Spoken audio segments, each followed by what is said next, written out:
अस्सलाम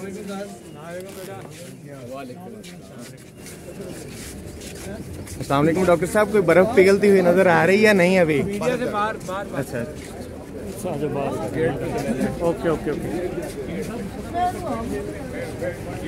गलत गेट पे, इधर नहीं। यानी सच्चाई के लिए ये बहुत ही मामूली है। तो कहते हैं कि बहादुरी कब तक चलेगी?